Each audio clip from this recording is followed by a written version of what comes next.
Bismillahirrahmanirrahim. Assalamualaikum warahmatullahi wabarakatuh. Waalaikumsalam warahmatullahi wabarakatuh. Salam sejahtera untuk kita semua. Shalom. Om Swastiastu, nama budaya. Salam kebajikan.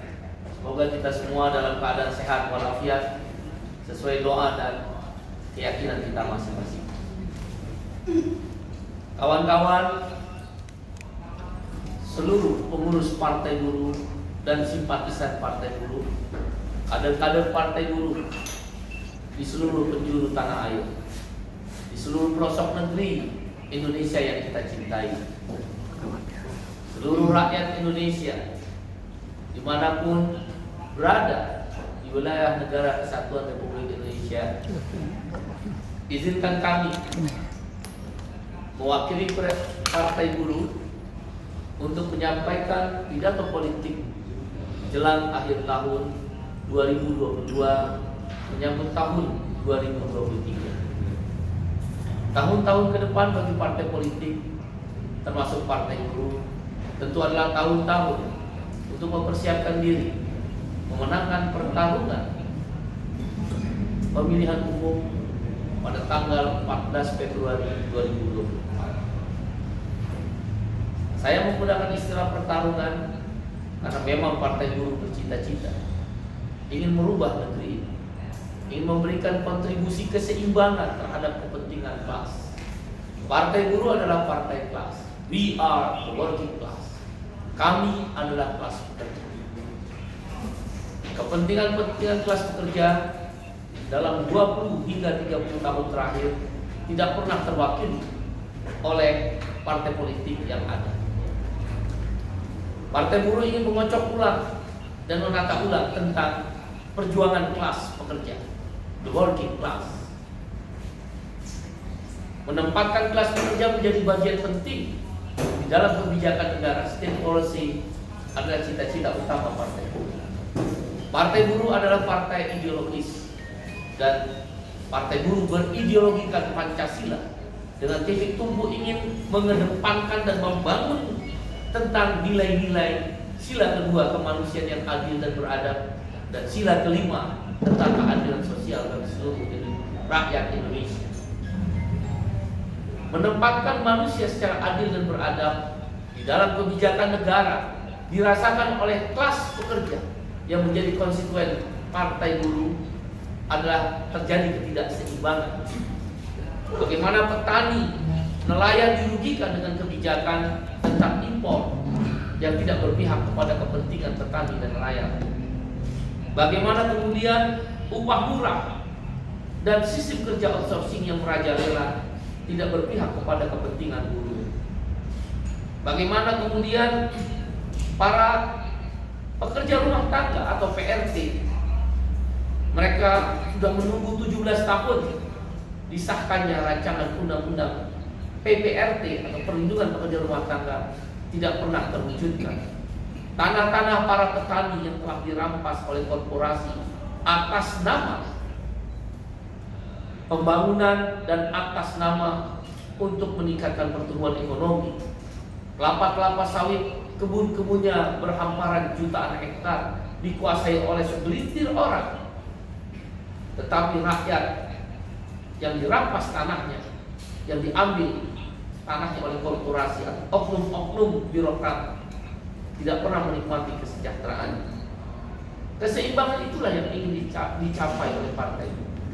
20 hingga 30 tahun kelas pekerja tidak mendapatkan apa yang menjadi hasil-hasil dari pembangunan. Saudara-saudara sebangsa dan setanah air di pelosok negeri, di seluruh penjuru tanah air, Indonesia yang kita cintai. Indonesia adalah negara nomor 7 terkaya di dunia, bahkan sudah melampaui Inggris dan Perancis. Bahkan IMF dan Bank Dunia memperkirakan Indonesia pertumbuhan ekonominya akan menjadi nomor 3 terbesar di dunia setelah India dan Filipina. Belahan dunia lain mengalami resesi ekonomi. Apa itu resesi ekonomi? Kalau pertumbuhan ekonominya negatif dalam 2 kuartal berturut-turut. Tahun 2022 Indonesia tidak pernah mendapat pertumbuhan ekonomi yang negatif, selalu positif. Bahkan di kuartal ketiga menembus angka pertumbuhan ekonomi 5,72%. Di kala negara-negara lain minus pertumbuhan ekonomi, bahkan kalaupun ada positif tidak lebih 2 sampai dengan 3%. Ekonomi dunia tumbuh hanya 2 sampai 3%. Indonesia tumbuh di kuartal ketiga tahun 2022 5,72%. Hampir 2,5 kali lipat dari pertumbuhan ekonomi dunia. Negara terkaya nomor 7 di dunia dengan tingkat purchasing power parity yang tinggi melampaui Inggris dan Perancis. Dan kita tahu Indonesia menguasai beberapa komoditas, produk-produk yang dikirim ke dunia, yang dijual ke dunia internasional. Harga batu bara, harga crude palm oil atau CPO yang berbasis minyak sawit, harga nikel. Indonesia adalah pemain utama dari beberapa komoditas tersebut. Dan Indonesia juga kita tahu adalah negara yang berpenduduk dengan demografi usia produktif sangat tinggi, yaitu tahun emas. Ya, usia-usia yang memungkinkan angkatan kerja muda menjadi bisa masuk dalam pasar kerja dengan angka produktivitas yang tinggi. Dan kita juga mengapresiasi apa yang dilakukan oleh pemerintahan Bapak Presiden Jokowi dalam penanganan COVID-19. Di kala negara lain terjadi resesi yang berkepanjangan, angka kematian yang begitu tinggi, Indonesia dapat menekan angka kematian yang tidak terlalu tinggi, bahkan pertumbuhan ekonomi menjadi positif. Kawan-kawan seperjuangan, rakyat Indonesia di seluruh pelosok negeri, apa itu pertumbuhan ekonomi? Pertumbuhan ekonomi adalah satu alat ukur secara ekonomi. Ingin melihat apakah secara pendapatan nasional negara Republik Indonesia itu meningkat. Kalau dia meningkat, harapannya adalah tercipta lapangan kerja, investasi masuk, angka konsumsi meningkat tinggi, government expenditure atau belanja negara melalui APBN dan APBD bisa disebar ke seluruh rakyat Indonesia sesuai peruntukannya, dan ekspor lebih besar daripada impor atau kita sebut dengan net ekspor atau surplus. Itulah ukuran untuk melihat apakah satu negara maju atau tidak. Apa output dari pertumbuhan ekonomi? Sederhana. Angka pengangguran berkurang, angka kemiskinan juga berkurang. Angkatan kerja atau yang diserap dalam pasar tenaga kerja berlimpah. Itulah salah satu melihat ukuran suatu negara maju atau tidak, atau kita kenal dengan economic growth, pertumbuhan ekonomi. Indonesia adalah tanah surga yang Tuhan taruh di muka bumi. Tidak ada. Saya kebetulan menjadi ILO governing body. Saya menjadi salah satu pengurus Badan Perserikatan Bangsa-Bangsa PBB yang berkantor di Geneva. Saya sudah keliling di dunia, 5 benua saya sudah keliling. Saya menjadi, kebetulan ya, tanpa bermaksud meninggikan hati, saya menjadi pembicara di berbagai belahan dunia. Di Paris, di Sydney, di London, di Geneva, di Roma, di Tokyo, di Osaka, di Singapura, di Johannesburg, di Durban, di Cape Town, dan beberapa negara-negara lain di seluruh dunia, di 5 benua. Sebagai ILO governing body, saya selalu menyampaikan betapa kayanya Indonesia. Saya udah keliling dunia, tidak ada yang tidak ada di Indonesia di dunia ini. Kalau Timur Tengah punya minyak bumi, Indonesia punya minyak bumi. Tapi Timur Tengah, Arab Saudi, Irak, Iran, Qatar, Uni Emirat Arab, dia tidak punya hutan, tidak punya ikan yang melimpah ruah, tidak punya emas, tidak punya batu bara, tidak punya nikel.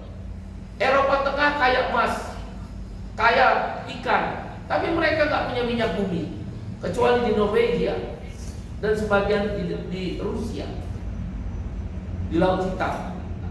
Tapi mereka nggak punya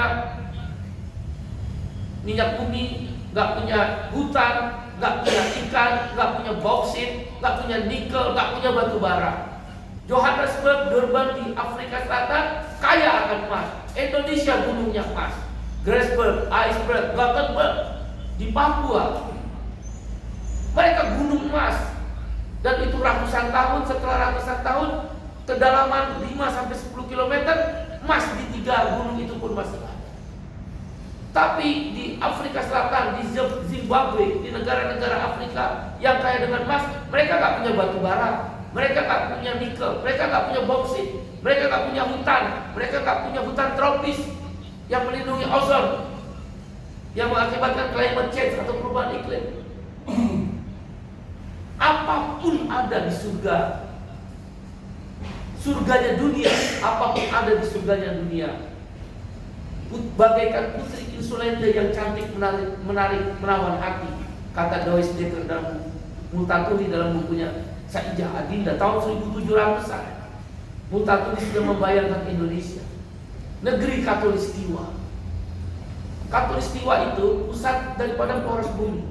Dalam ilmu fisika, apabila ada pusat poros dari suatu benda berputar cepat, maka perputaran itu akan menarik semua benda-benda yang ada di sekelilingnya, akan ditarik ke poros. Nah sekarang kalau kita lihat global, bola dunia, imitasi bola dunia, Anda lihat yang terletak di poros bumi itu siapa? Negara Katulistiwa. Siapa negara Katulistiwa yang kaya raya, putri insulenda yang cantik menawan hati, tanah surga yang Tuhan taruh di dunia ini? Indonesia. Kamu lihat di globe itu. Makanya apa saja ada di Indonesia. Ikan yang berlimpah ruah, surganya ikan. Bahkan saya pernah bercerita, ikan dari Amerika, ikan dari Vietnam, ikan dari Thailand, ikan-ikan yang ada dari Eropa, pada musim semi tertentu dia akan datang ke laut Indonesia. Karena laut Indonesia itu negeri tropis, mataharinya banyak sampai ke laut yang dalam. Untuk bertelur, ikan-ikan itu butuh cahaya, butuh oksigen. Matahari yang sampai ke laut dalam itulah sumber oksigen. Mereka datang bertelur dari mana-mana penjuru dunia, setelah bertelur pulang. Makanya saya bilang, kalau ikan udah habis bertelur, kok dia bisa balik lagi ke Vietnam? Kok nggak nyasar? Nggak nyasar ke Eropa, nggak nyasar ke Thailand. Ikan Eropa balik lagi ke Eropa. Makanya orang Vietnam itu nggak marah ketika dia mencuri ikan. Kenapa saya dibom kapal saya? Saya kan lagi ngambil anak ikan saya yang ditelurkan kemarin. Itulah Indonesia, negara terkaya nomor 7 di dunia, pertumbuhan ekonomi terbaik nomor 3 di dunia tahun 2023. Tanah surga yang Tuhan taruh di muka bumi, namanya Indonesia yang kita cintai. Dalam menangani COVID berhasil di bawah pemerintahan Bapak Presiden Jokowi dan jajarannya. Tapi mari kita lihat di akhir tahun 2022, menjelang tahun perhelatan pemilihan umum, sudah ada 9 partai politik di Senayan. Pertanyaan kita sederhana. Dengan kekayaan yang begitu besar, saya sampaikan, pertumbuhan ekonomi yang tak pernah negatif di tengah dunia mengalami resesi dan tekanan dunia, pertanyaan kita sederhana, kenapa upah buruhnya murah? Dalam saya ILO Governing Body, ada satu buku yang dikeluarkan setiap tahun oleh ILO di Jakarta, kantor Jakarta dan kantor Asia Pasifik. Dalam buku tren ketenaga kerjaan di tahun 2014, ILO telah menerbitkan bahwa perbandingan upah rata-rata, bukan upah minimum ya, ada upah minimum, ada upah menengah, ada upah tertinggi. Upah rata-rata Indonesia adalah 174 US dollar. Ini ILO, bukan data dari Serikat Buruh, bukan data dari pemerintah Indonesia, bukan data dari organisasi pengusaha Indonesia atau peneliti Indonesia. Ini ILO, tingkat dunia. Nggak mungkin lah ILO berbohong terhadap data. Upah rata-rata pekerja Indonesia 174 US dollar per bulan. Kita lihat Laos dan Kamboja. Laos 119 US dollar per bulan. Kamboja sekitar 121 US dollar per bulan. Indonesia di atas Laos dan Kamboja. Selalu pemilik modal menyatakan bahwa upah Indonesia di atas Vietnam, di atas negara-negara lain di ASEAN. Tunggu dulu, lihat faktanya. Partai Buruh melihat ada kesesatan dalam memberikan informasi dan tidak menyajikan ketimpangan-ketimpangan yang sebenarnya. Vietnam itu upah rata-ratanya kata ILO 181 US dollar per bulan. Anda mau tahu Thailand 326 US dollar per bulan, 1,5 kali Indonesia. Vietnam lebih sedikit dari Indonesia. Berapa Malaysia? 520-an US dollar, hampir 2,5 kali lipat daripada upah rata-rata di Indonesia. Apalagi Singapura kalau saya dihitung, apalagi Jepang, Korea Selatan. Tapi mereka semua yang upahnya di atas Indonesia itu, Malaysia, Singapura, seujung kukunya Indonesia. Indonesia nomor 7 terkaya di dunia. Kalau begitu siapa yang menikmati kekayaan Indonesia ini? Mari kita lihat ukuran ekonomi secara umum, secara universal yang diajarkan di fakultas-fakultas ekonomi di seluruh kampus-kampus di internasional maupun di nasional. Untuk mengukur apakah pertumbuhan ekonomi yang tadi saya bilang dinikmati oleh rakyat di kelas menengah bawah atau kelas pekerja. Siapa itu kelas pekerja?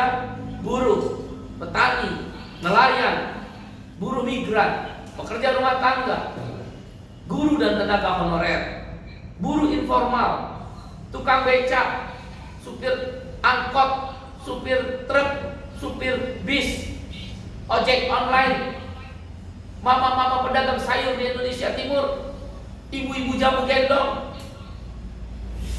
supir-supir pribadi, pedagang kaki lima, pelaku multi level marketing, UMKM. Mereka adalah termasuk kelas pekerja, the working class. Para disabilitas, perempuan yang termarginalkan, buruh-buruh perempuan, pegiat lingkungan hidup, pegiat hak asasi manusia, para anak-anak milenial dan generasi Z yang menjadi anak-anak buruh, petani, nelayan, dan anak-anak kelas pekerja dan rakyat jelata. Itulah the working class. Bagaimana cara mengukur secara ekonomi bahwa ekonomi yang tumbuh itu dinikmati oleh rakyat kelas menengah atau kelas pekerja ke bawah? Dalam ilmu ekonomi disebut angka Gini rasio atau Gini index. Bung Iqbal, apa itu Gini rasio dan Gini index? Gini rasio adalah mengukur pendapatan tertinggi dan pendapatan terendah daripada masyarakat. Kalau angka Gini index atau Gini rasio makin besar diukurnya, maka artinya kesenjangan antara pendapatan tertinggi dan pendapatan terendah akan makin lebar. Atau dengan kata lain, yang kaya makin kaya, yang miskin makin miskin. Itulah faktanya di Indonesia. Ketika ekonomi tumbuh dari 2012 5, sekian persen, terus meningkat sampai 6, sekian persen, secara bersamaan yang aneh, angka Gini rasio juga meningkat dari 0,33 sampai 0,39, bahkan Bank Dunia menyatakan 0,42. Harusnya kalau ekonomi tumbuh makin kecil dong kesenjangan pendapatan yang kaya dan yang miskin. Makin kecil dong angka Gini index atau Gini rasio, kan ekonominya naik. Kok makin lebar, yang kaya makin kaya, yang miskin makin miskin? Kamu lihat 10 orang terkaya yang diumumkan oleh Forbes, majalah yang selalu mengumumkan daftar orang kaya di satu negara dan daftar orang kaya di dunia. Siapa orang kaya yang selalu 10 tahun berturut-turut, walaupun ada krisis ekonomi, walaupun ada COVID, walaupun ada tekanan ekonomi, mereka bertambah kaya? Sekarang Lok Wok Tung, pengusaha batu bara. Batu bara milik siapa? Indonesia, bukan milik pribadi. Kekayaannya melimpah ruah, hampir mendekati angka 400 triliun. Coba tengok upah minimum di Indonesia, 3 tahun berturut-turut tidak naik. Baru kita berjuang, Partai Buruh dan Organisasi Serikat Buruh, baru kali ini ada kenaikan sekitar 7 sampai ada juga yang 10%. Anda lihat pemilik rokok Jarum, Budi Hartono, Michael Hartono yang kita hormati. Kekayaannya hampir 350 triliun. Berapa upah yang diterima oleh buruh-buruh yang bekerja di pabrik rokok Jarum? Setahu saya tidak lebih dari 3 juta. 3 juta itu berarti kurang lebih 200 US dollar. Tapi mereka kekayaannya 350 triliunan. Berapa yang diterima oleh pabrik rokok Gudang Garam yang menjadi juga 10 orang terkaya di Indonesia selama 10 tahun? Tidak lebih juga dari 200 US dollar. 200 US dollar itu kalau kita makan di hotel mewah di Jakarta, Grand Melia, sekali makan itu pasti 30 US dollar. Berarti kalau 200 US dollar hanya 8 hari kita hidup. Itulah ketimpangan sosial di tengah negara yang kaya nomor 7 di dunia, pertumbuhan ekonomi nomor 3 terbesar di dunia. Surga yang ditaruh oleh Tuhan ditanam di dunia ini, Indonesia kita cintai. Upah buruhnya, Anda lihat bagaimana kemudian tanah-tanah petani dirampas hanya karena ingin membangun jutaan hektar kelapa sawit. 10 orang pemilik tanah kebun sawit dan pertambangan menguasai sepertiga Indonesia. Ada satu kelompok pemilik modal menguasai 3 juta hektar tanah. Di belahan yang lain, di pelosok-pelosok negeri di Sulawesi Tengah mungkin, yang ada di Papua sana mungkin, yang ada di Kalimantan Barat mungkin, yang ada di tanah Jawa sebagian, di Jawa Tengah, di Jawa Timur, yang ada di Sumatera, Jambi, Bengkulu. Kamu lihat, saya pergi dari Kalimantan Selatan waktu itu sebagai Presiden Partai Buruh Konsolidasi. Sengaja saya naik mobil menuju Kalimantan Tengah. Sepanjang jalan di Kalimantan Selatan ke Kalimantan Tengah, rumah-rumah mereka kayu di atas rawa-rawa. Pada tanah yang dipijak, setiap jengkal tanah di Kalimantan adalah batu bara. Dan hari ini batu bara adalah penyumbang terbesar daripada kekayaan pertumbuhan Indonesia itu yang nomor 3 di dunia. Kau lihat rakyatnya, suku Banjar, suku Dayak, pendatang-pendatang yang tinggal antara Kalimantan dan Kalimantan Selatan di atas rawa, rumah-rumah kayu, bukan rumah-rumah batu atau rumah-rumah yang layak. Kalau hujan mereka kebanjiran. Siapa yang menikmati daripada kekayaannya? Itu yang dibilang ketimpangan sosial. Yang kaya makin kaya, yang miskin makin miskin. Dan debat kita nggak perlu debat kusir. Kita lihat angka Gini Index atau Gini rasio. Bung Iqbal, bagaimana cara gampang lagi melihat bahwa pertumbuhan ekonominya hanya dinikmati oleh kelas menengah atas? Salah nggak? Enggak. Tapi jangan serakah. Itu kenapa partai buruh nanti akan dilahirkan, saya akan sampaikan dalam pidato politik ini. Apa yang ingin kita kerjakan terhadap ketimpangan-ketimpangan sosial?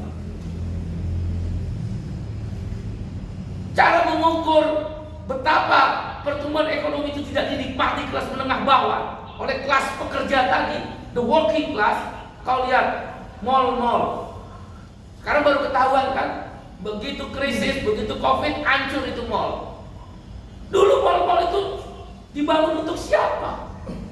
Tentu kelas pekerja, buruh-buruh datang, petani ke mall. Cuma begitu saya tanya, abis dari mall, kamu ke mall ngapain? Cuma ngantuk doang, Pak, enak AC-nya. Itu aja bisa. Kalau beli baju, lihat harga, cocok apa enggak, lihat jeans, cocok apa enggak ada yang dibeli, cuma dipegang doang. Kenapa ketimpangan? Tapi mall banyak. Anda lihat apartemen di Bekasi, di Sidoarjo, Surabaya, Makassar, di Jakarta, udah kayak kacang goreng. Belum dibangun aja baru groundbreaking, jedang, besoknya udah ada spanduk besar, sold out 98%. Siapa yang beli? Bangunannya belum ada, kamarnya aja kita nggak tahu di mana, udah sold out. Satu orang bisa beli kadang-kadang 20 apartemen disewain.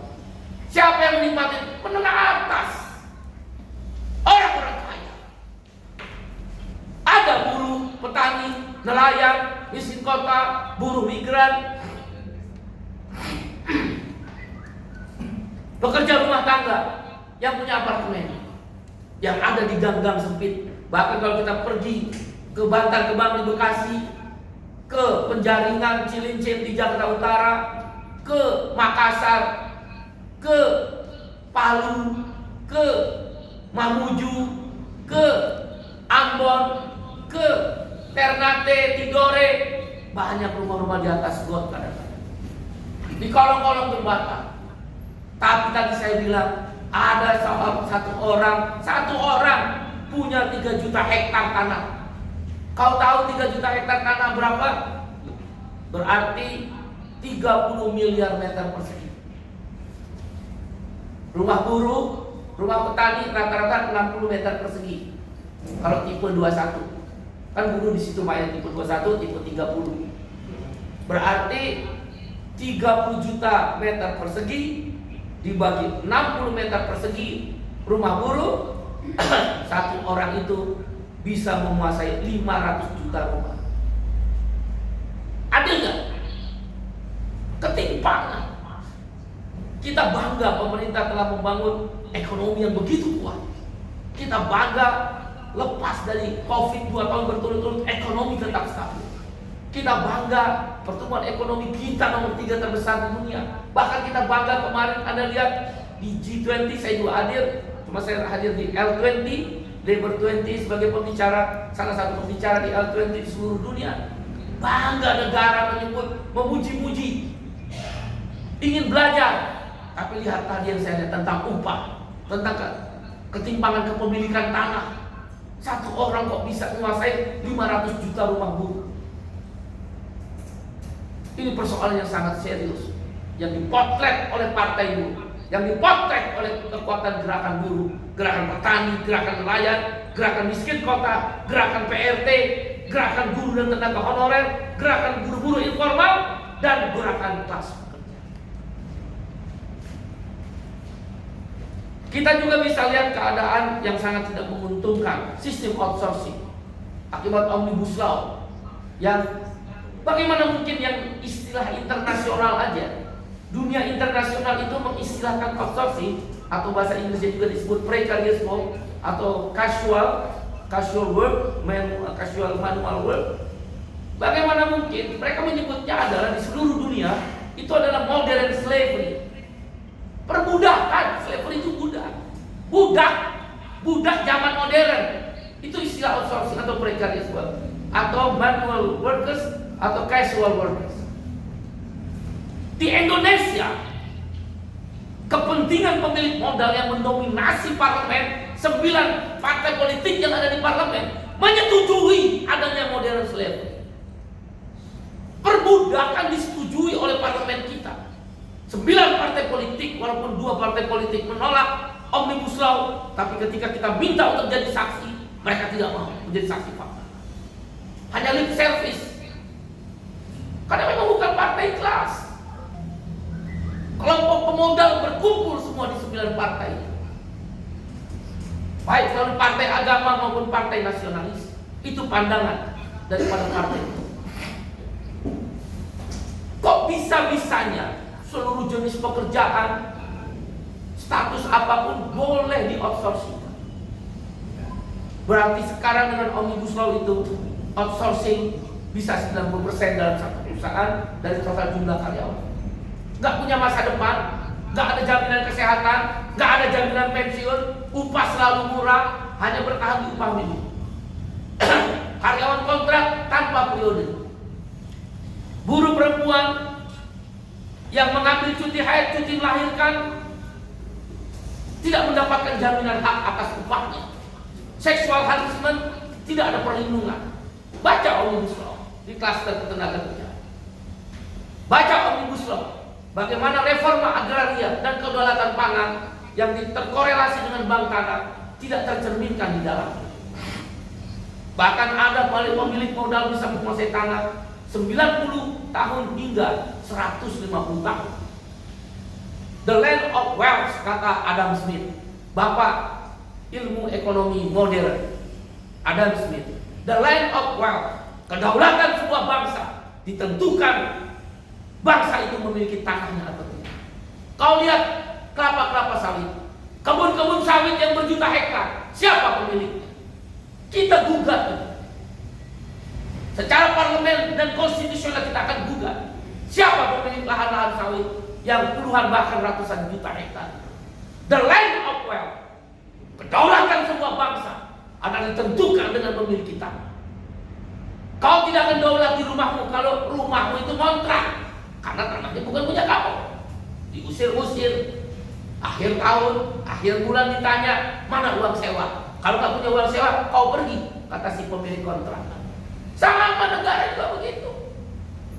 Bisa kita sentuh tambang-tambang, sawit-sawit yang dikuasai oleh asing yang bisa 30-40 tahun.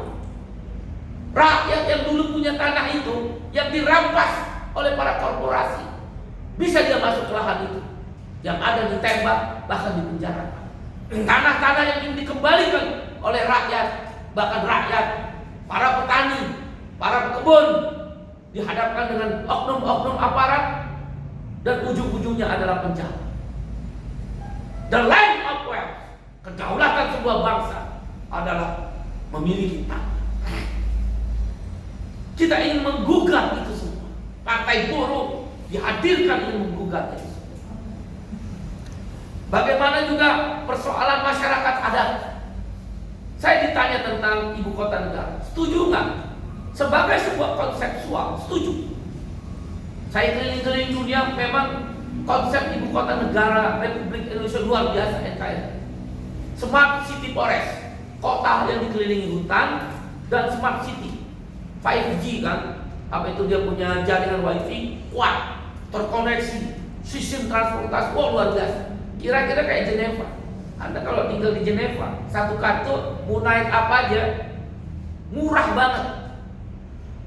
Naik tram, naik bis, nyambung. Mau kemana-mana pelosok itu mudah sekali.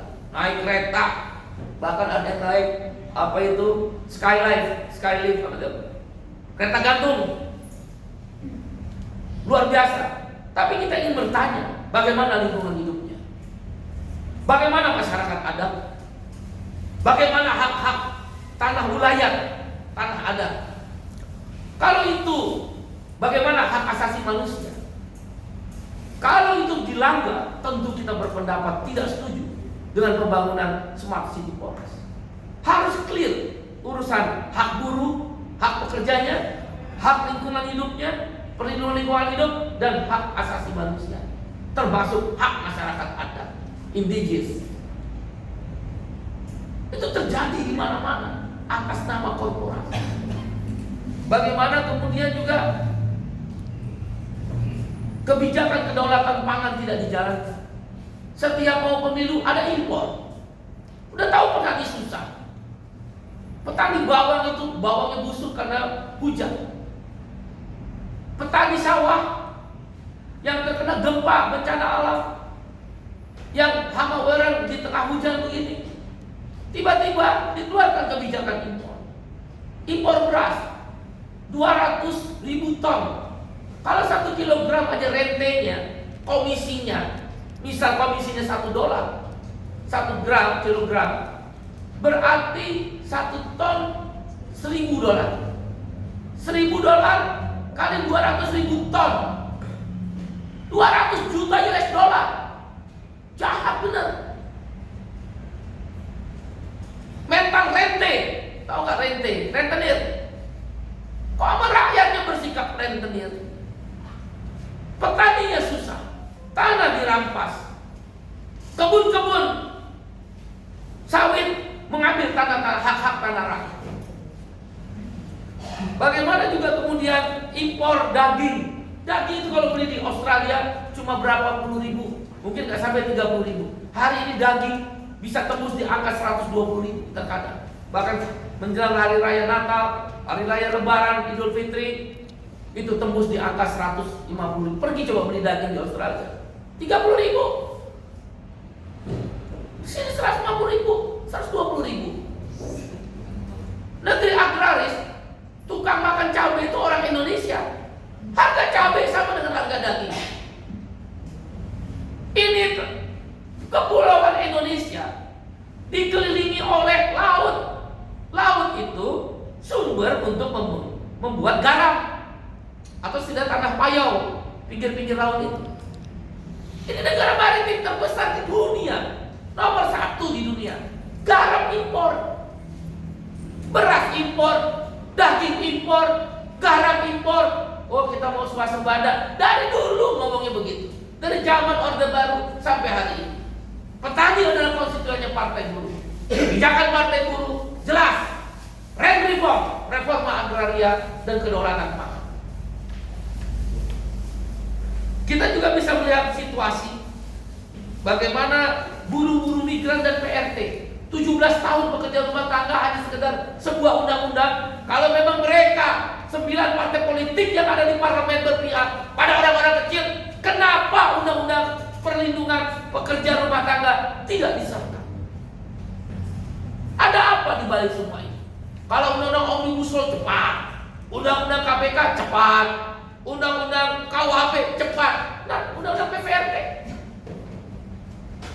buruh-buruh migran bagaimana diperkosa, disiksa, dianiaya, digantung, dipancung, devisanya mau. Anda tahu berapa devisa daripada buruh migran, terutama TKI-TKI yang bekerja di sektor pekerja rumah tangga atau dikenal dengan bahasa internasional domestic workers? 60 triliun setahun. Tapi perlindungannya, saya datang selalu naik pesawat, ada aja TKI itu kemudian dia bercerita dianiaya, dihina. Siapa sih yang mau kerja meninggalkan keluarga? Bahkan sampai angka perceraian tinggi, suaminya menikah lagi dari uang yang mereka cari di luar negeri. Siapa yang mau kayak begitu? Disiksa, diperkosa di Taiwan dan di Hong Kong, lompat dari apartemen yang 6-8 lantai, mati kepala pecah. Ada kita peduli negara. Pekerja rumah tangga, migran workers, pekerja migran, konstituen Partai Buruh. Kawan-kawan semua, bagaimana kemudian dana jam sostek itu 350 triliun ditaruh di blue chip. Blue chip itu investasi-investasi atau saham yang masih untung. Misal kayak blue chip itu saham Telkom, saham Pertamina itu masih untung. Andaikan uang jam sostek atau BPJS tenaga kerja diambil di pasar saham, ambruk di saham. Uang buruh, uang masyarakat menopang perekonomian. Tapi kok lapangan kerja nggak bisa tercipta dari uang jam sostek itu, BP jam sostek itu. Dia hanya beli saham, berarti dia hanya menguntungkan pemilik modal. Pemilik modal memang nggak pakai langsung dari uang BP jam sostek.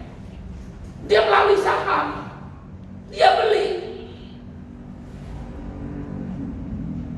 dia pinjam melalui bank-bank yang uang BP jam sostek itu ditaruh. Kan sederhana. Bank Mandiri bisa ya. Bank Mandiri saya taruh di 100 triliun. Tapi saya minta kalau UMKM, buruh ter-PHK, buruh yang tidak ada pekerjaan, pinjam kredit minimal 25 juta aja deh. Jangan dipersulit ya, jangan pakai agunan. Bisa begitu. Nah, uang kita yang teraniaya ketika ter-PHK nggak punya pekerjaan, mau pinjam kok susah. Kalau pemilik modal tertentu digelar karpet merah, nggak pakai agunan. Kalaupun ada agunan, bodong. Negara terkaya nomor 7 di dunia, pertumbuhan ekonomi nomor 3 terbesar di dunia, tanah surga yang Tuhan taruh. Itulah potret realitas. Apa yang sedang terjadi? Puncaknya adalah Omnibus Law. Omnibus Law lah kemudian secara legal negara, 9 partai politik dan pemerintah melegalkan perbudakan modern, melegalkan buruh perempuan yang ambil cuti haid, cuti hamil, tidak ada kepastian upah, melegalkan upah murah, tidak naik 3 tahun berturut-turut, melegalkan orang dikontrak tanpa periodisasi walaupun ada batas 5 tahun, melegalkan jam kerja yang fleksibel, melegalkan upah murah, melegalkan reforma agraria tidak bisa dijalankan dengan sistem bank tanah, melegalkan para pemilik modal bisa mendapatkan konsesi tanah 150 tahun, minimal 90 tahun. Puncaknya adalah di situ. Disitulah kebangkitan kelas pekerja. We are the working class. Itulah yang menjelaskan saudara-saudara sebangsa setanah air, kawan-kawan sahabat seperjuangan, simpatisan Partai Buruh, seluruh rakyat Indonesia, setidak-tidaknya kamu kelas pekerja di seluruh pelosok negeri. Itulah yang melatar belakangi kenapa Partai Buruh didirikan, dihidupkan kembali. Ketimpangan-ketimpangan sosial itu, Gini indeks yang makin melebar, yang kaya makin kaya, yang miskin makin miskin, kepemilikan tanah yang dimiliki oleh sekelompok orang, segelintir orang, perampasan hak-hak tanah, tidak ada jalan-jalan, reforma agraria, kedaulatan pangan yang terabaikan, sistem kerja outsourcing, lawan. Bagi Presiden Partai Buruh, saya meminta perjuangan secara konstitusional, kita lawan. Bukan berdiam diri. Mungkin kata-kata itu terlalu keras. Memang kami sudah terlalu lama ditindas oleh partai-partai yang berkuasa di parlemen yang tidak memperjuangkan hak buruh. Dengan entengnya 1-2 partai besar menyatakan 80% hak-hak buruh sudah masuk ke dalam Omnibus Law. Enteng benar. Padahal kita sedang lawan dia. Karena mereka berkuasa di parlemen. Kita akan rubah, kocok ulang, tata ulang negara ini, bangun keseimbangan kelas, bukan dengan konflik, bukan dengan jalan bertengkar, bukan pula dengan jalan yang saling meniadakan atau meniscayakan. Tata ulang dan kocok ulang negeri ini. Politik anggaran harus diseimbangkan, regulasi-regulasi harus diseimbangkan. Boleh berpihak pada kelas pemodal, tapi kelas pekerja, the working class, dan kelas agamawan harus seimbang. Politik anggaran harus seimbang. Pengawasan terhadap ketidakadilan yang dirasakan oleh kelas pekerja harus dilakukan. Harus hadir partai kelas. Dan ini biasa, saudara. Di seluruh dunia ada partai sosial yang mewakili kelompok pekerja sosialis, partai yang mewakili kelompok pengusaha pemodal kapitalis atau liberal, dan partai mewakili agama ada. Saya contohkan Jerman. Siapa bilang Jerman gak ada partai agama? Yang berkuasa sekarang partai agama, CDU-CSU, Christian Democratic Union, Christian Socialist Union. Angela Merkel 4 kali jadi perdana menteri. Agama. Partai kelas pekerjanya apa? SPD sama Delegate. Cuma Delegate agak ke kiri. Kalau tengahnya dia adalah SPD, Partai Sosial Demokrat. Partai yang pengusahanya adalah Partai Liberal. Di Inggris partai pengusaha Partai Konservatif. Partai buruhnya partai kelas pekerjanya Partai Buruh. Australia sama, Partai Konservatif lawan Partai Buruh. Jepang Partai Liberal, pengusaha LDP melawan partai buruhnya DPJ. Semua. Sekarang Lula da Silva berkuasa, dia partai pekerja, kelas pekerja, partai sosialis kiri pekerja. Bolsonaro mewakili kalangan pengusaha. Seluruh dunia ada. Kenapa di Indonesia nggak ada? Karena kita yang bodoh kelas. Buruh jangan berpolitik, kerja aja yang benar. Petani jangan politik, kerjain sawah. Anak-anak buruh jangan ikut-ikutan politik, main gadget aja, main selfie. Tapi mereka, para pemilik modal atau orang-orang yang dibayar oleh pemilik modal, satu media menjelaskan 75% DPR RI dikuasai oleh pemilik modal. Maka setiap aturan ini bercita rasa kepentingan pemodal. Omnibus Law, Undang-Undang Minerba, Undang-Undang Tenaga Listrik, semua tentang bisnis, bukan tentang perlindungan. Saudara, Karena itu kebangkitan kelas pekerja, membangun kembali alat politik adalah sebuah keniscayaan. Kau sampaikan sebagai presiden Partai Buruh melalui sosial media ini. Kau sampaikan kepada seluruh kelas pekerja, buruh, petani, nelayan, buruh migran, pekerja rumah tangga, buruh informal, tukang becak, jamu gendong, ibu-ibu jamu gendong, mama-mama pedagang sayur di Indonesia Timur, supir angkot, supir bis, supir trailer, pedagang kaki lima, pedagang pasar di pasar tradisional, pedagang warung warteg, warung padang, warung-warung nasi kecil,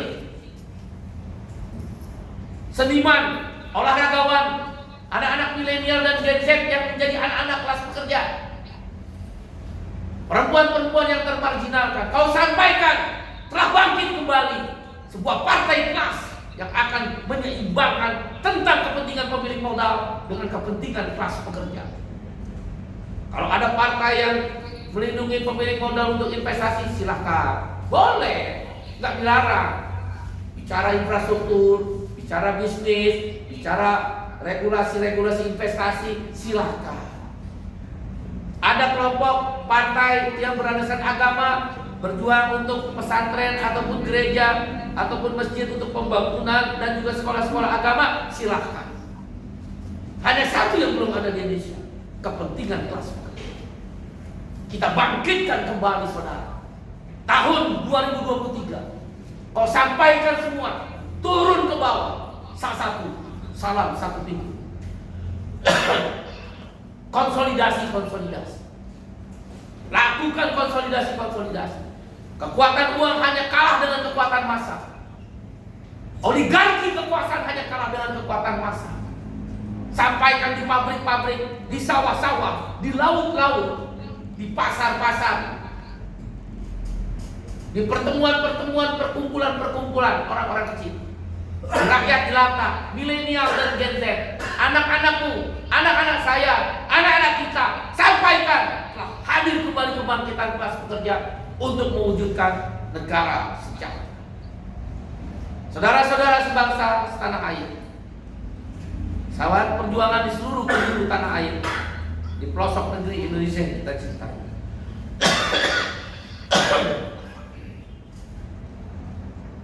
Angka korupsi merajalela. Korupsi turun, buruh sejahtera. Buktinya apa, Bung Iqbal? Selandia Baru, Finlandia, Norwegia, negara Nordik. 36 tahun lebih partai buruh Selandia Baru berkuasa. Kalau partai buruh berkuasa, pasti angka indeks korupsi turun, indeks kebahagiaan naik. Lihat di Finlandia dan Norwegia. Kehadiran partai buruh untuk memastikan juga angka korupsi turun, indeks kebahagiaan meningkat. Partai buruh juga menyoroti. Saya ingin menyampaikan pada seluruh kawan-kawan di seluruh pelosok tanah air, undang-undang yang dibuat oleh 9 partai politik yang ada di parlemen menunjukkan hanya keberpihakan kepada kelas pemodal. Kelas pekerja kita, buruh, petani, nelayan, miskin kota, buruh migran, pekerja rumah tangga, ya, pedagang warteg, pedagang kaki lima, pedagang pasar, ibu-ibu jamu gendong, dihantam dengan omnibus law. Memang kita dikasih remeh-temeh, BLT. Tunjukkan pada saya, ada nggak satu menteri sosial yang tidak ditangkap KPK? Semua korupsi tentang BLT. Mudah-mudahan yang sekarang jangan, ya, kita doakan. Karena BLT itu bisa dikorupsi angka. Anda tinggal duduk merubah angka. Begitu, misal harusnya dikasih 1 juta orang. Setiap orang dari 1 juta orang, misal anggarannya 5 juta dalam setahun. Berarti kan 5 triliun. 1 juta orang kali 5 juta, 5 triliun. Nah, kalau saya menteri sosial yang terjadi korupsi itu dengan sistem BLT, saya bikin aja 2 juta. Siapa yang meriksa? Oh, ada BPKP yang meriksa. Enggak, tuh buktinya kena KPK. Saya naikin 1 juta. Saya cuma pakai tanda tangan saya sebagai misal sebagai menteri sosial. Saya udah dapat 5 triliun duduk-duduk doang. Itu dibilang korupsi berbahaya sekali. Karena itu kita akan hidupkan kembali KPK seperti zaman pertama kali didirikan. Undang-undang KUHP, Partai Buruh menolak. Undang-undang Omnibus Law, Partai Buruh menolak. Bagaimana mungkin orang demonstrasi nggak pakai izin ditangkap?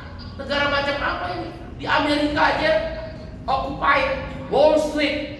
Wall Street itu jantungnya Amerika. Perdagangan saham di Amerika, di dunia, bukan hanya Amerika, itu namanya Wall Street. Ada satu gerakan dulu, Occupy Wall Street, lawan Wall Street. Karena itu menurut orang Amerika sebagian lambang daripada liberalisasi dan kapitalisme.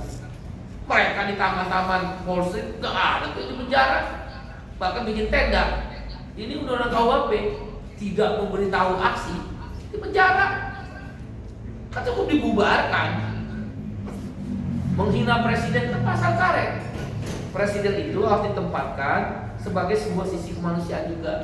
Saya ingat sekali seorang anak kecil saya minum dulu ya, maaf ya, akan dinasihati sebagai seorang bapak. Itu ada sisi kemanusiaan presiden, harus ditampilkan, bukan ditangkap anak itu. Ingat nggak mural di Tangerang? Di mana-mana bikin mural grafiti. Aparat keamanan menangkap-nangkapi yang bikin mural itu di Tangerang. Apa kata Presiden Jokowi? Jangan, itu kreativitas. Itu namanya sisi kemanusiaan presiden. Ngapain apa-apa dianggap penjahat seorang warga negara? Dulu zaman Pak SBY ada kerbau, ditulisnya si Buya. Orang tahu itu ingin menghina Presiden SBY. Pak SBY senyum aja. Itu kan artinya sisi-sisi kemanusiaan presiden. Kenapa harus ditangkap di penjara? Jadi undang-undang KUHP akan kita lawan. Kita lakukan judicial review sekaligus aksi-aksi pemogokan, demonstrasi. Undang-undang Omnibus Law kita tolak dan terus kita berjuang. Undang-undang KPK, kita menginginkan KPK super body. Kejahatan korupsi di seluruh dunia disebut extraordinary crime. Kriminal yang super luar biasa, extraordinary crime. Melawannya apa? Ya harus ada body extraordinary. Itu KPK. Undang-undang KPK kita balikin. Itu perjuangan partai buruh. Begitu pula kita menolak undang-undang tenaga listrik yang membuat listrik jadi liberal. Tiba-tiba naik aja. Coba periksa listrik Anda. Tiba-tiba naik. Enak aja. Seluruh kekayaan alam, bumi dan tanah airnya dikuasai oleh negara untuk sebesar-besarnya kemakmuran rakyat itu. Kok listrik dari swasta, PLN kok ikut-ikutan naikin listrik? Kok hajat hidup orang banyak, minyak bumi, BBM dan lain sebagainya. Kita juga menolak undang-undang PPSK, udah pasal JHT, jaminan hari tua. Dari dulu mereka itu mau pakai uang JHT aja, itu tabungan buruh. Kalau itu mau bikin permen yang baru bahwa JHT nggak bisa diambil setelah PHK, tapi bisa diambilnya nanti setelah masa pensiun. Alhamdulillah Bapak Presiden Jokowi mengabulkan tuntutan kita. Sekarang masuk undang-undang PSK, kecolongan. Ntar habis ini kita awal tahun Partai Buruh dan Organisasi Serikat Buruh lawan lagi tuh. Ada istilah akun utama, akun tambahan. Akun utama nggak boleh diambil, akun tambahan boleh, tapi jumlahnya lebih kecil. Loh, kalau akun tambahan nanti cuma 30% dari total uang JHT kita, tabungan kita, berarti 70% nggak bisa diambil. Enak aja, uang kita, duit kita yang nabung, kenapa lu minta? Atas nama siapa Anda minta undang-undang PPSK itu? Kita nggak pernah minta. Itulah saudara, produk undang-undang mencerminkan kebijakannya liberal dan kapitalis, nggak ada penyeimbang. Oleh karena itu saudara, Partai Buruh dilahirkan, dibangkitkan kembali oleh kelas pekerja. Ya, karena kelahiran daripada tadi Omnibus Law dan yang saya cerita tadi tentang ketimpangan.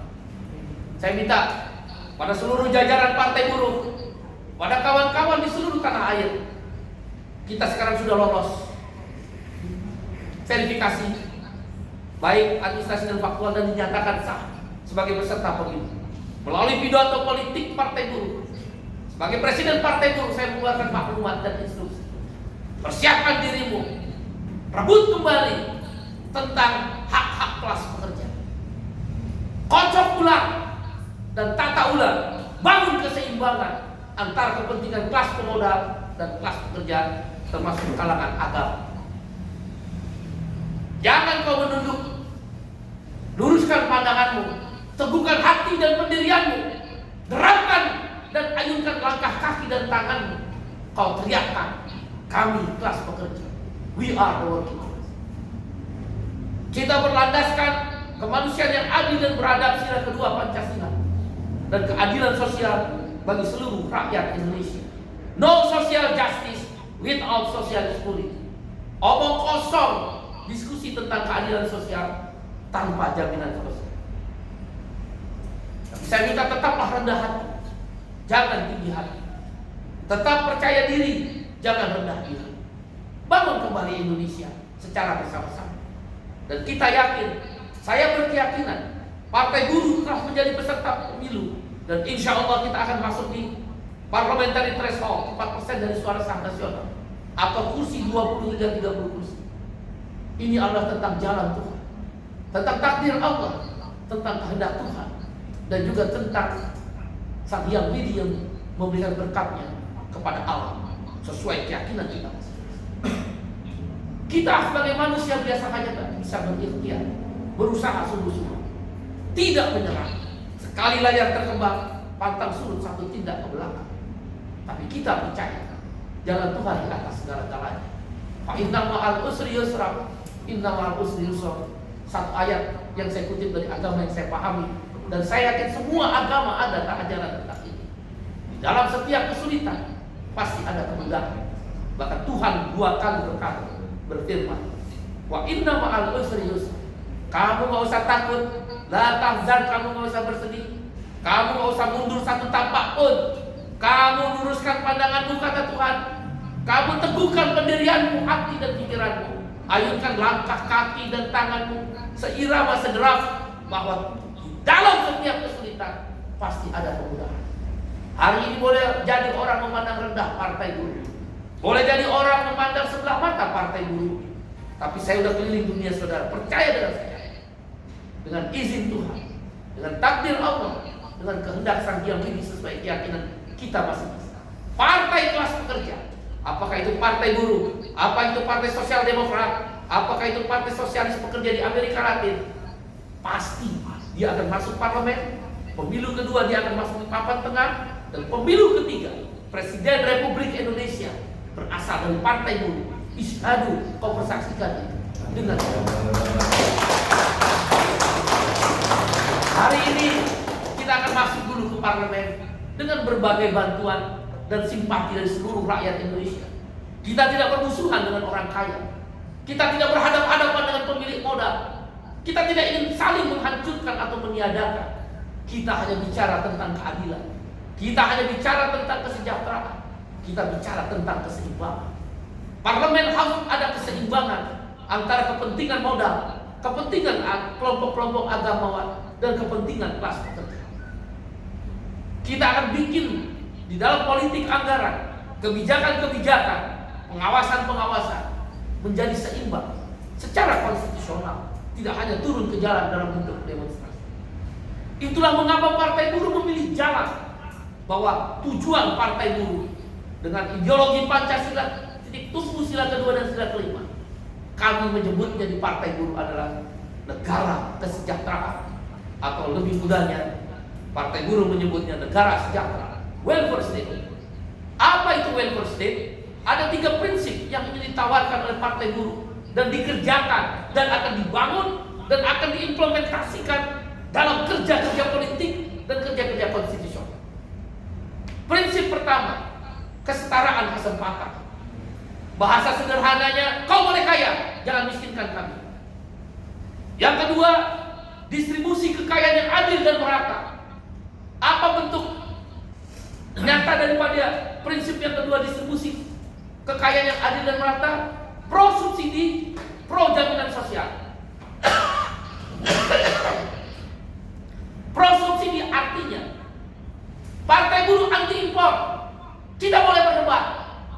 boleh bikin retorika, narasi partai kanan sana bahwa impor untuk menjaga ketahanan pangan, bahwa impor untuk menjaga supaya rakyat tidak kelaparan. Kau bangun narasi itu. Kami akan bangun narasi bahwa impor telah menghancurkan kehidupan petani, bahwa impor adalah tentang persoalan rente, mencari komisi dari selisih harga.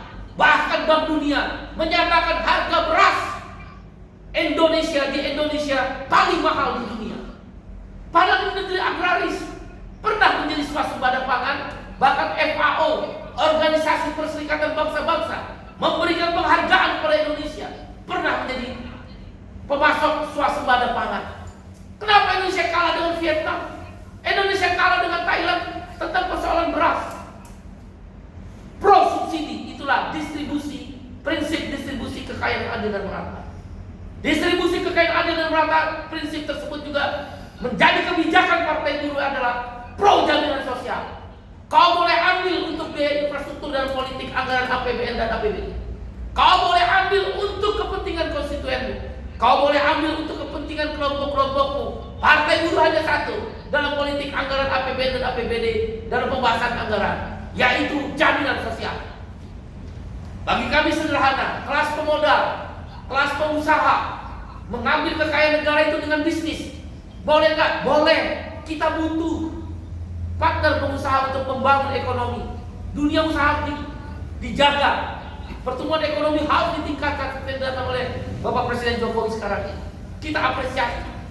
Tapi secara bersamaan, Partai Buruh akan menjaga keseimbangan di parlemen. Caranya adalah jaminan sosial. Itulah cara rakyat kelas menengah bawah, kelompok kelas pekerja mengambil kekayaan negara. Yang udah ada 5 itu perjuangan serikat buruh. Jangan salah, itu perjuangan serikat buruh, serikat petani. Yang disebut jaminan sosial itu kelas pekerja. Kalau ada kecelakaan kerja, negara dan pengusaha bayar. Kalau ada kematian kan sekarang mahal. Biaya pemakaman, biaya tahlil, biaya sanak saudara, handai tolan. Kadang-kadang gara-gara ada orang meninggal makin susah orang yang meninggal. Utang, nggak bisa negara bayar. Jaminan kematian. Yang udah kita perjuangkan juga jaminan hari tua. Jangan diambil ke tabungan rakyat. Kita yang nabung, duit kita sendiri, kamu diambil.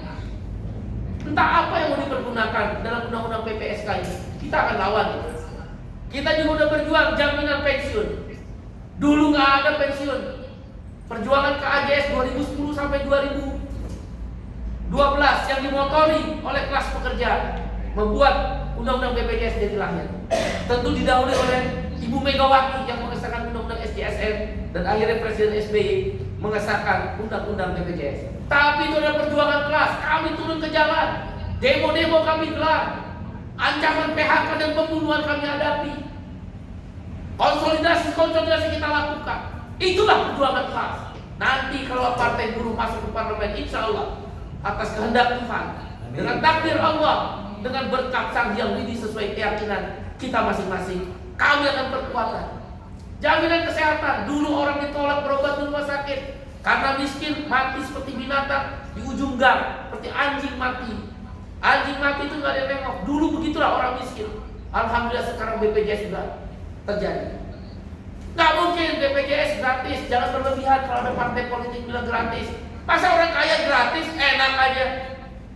Yang kita perjuangkan adalah menambah anggaran melalui APBN agar BPJS itu bagi orang miskin dan tidak mampu dibayar oleh negara seluruhnya. Jumlahnya diperluas. Bukan gratis, yang kaya tetap bayar iuran, bahkan cost sharing. Dulu orang berobat, orang kaya ke Mount Elizabeth di Singapura, ke rumah sakit di Johor, di Sydney. Sekarang mereka kan ada BPJS, berobat di RSPAD, berobat di RSCM, bayar cuma 125.000, kateter lah, cuci darah lah. Saya bukan anti orang kaya, Partai Buruh tidak anti orang kaya. Ini tentang keadilan. Akibatnya dana yang untuk orang miskin tidak mampu kesedot di 5 penyakit yang paling besar, dan itu diderita kebetulan oleh orang-orang kaya. Makanya mereka cost sharing, iuran diperbesar. Yang miskin mendekati miskin, buruh kontrak, buruh outsourcing, petani, nelayan, mama-mama ibu jamu gendong, mama-mama pedagang sayur, supir ojek, pedagang warteg, supir angkot, itu yang harus ditambah jumlahnya. Jangan bluffing, kami yang berjuang BPJS. Gak usah partai tertentu bluffing BPJS gratis. Gak ada, gak mungkin. Di seluruh dunia gak ada. Gak ada seluruh dunia BPJS gratis. Yang ada orang kaya membayar iuran lebih besar, orang miskin tidak mampu, termasuk kelas pekerja, itu dibayari oleh negara. Melalui apa? Pajak. Kami akan minta lagi kenaikan pajak atau cukai rokok. Cukai rokok itu 150 triliun. Taruh aja buat orang miskin.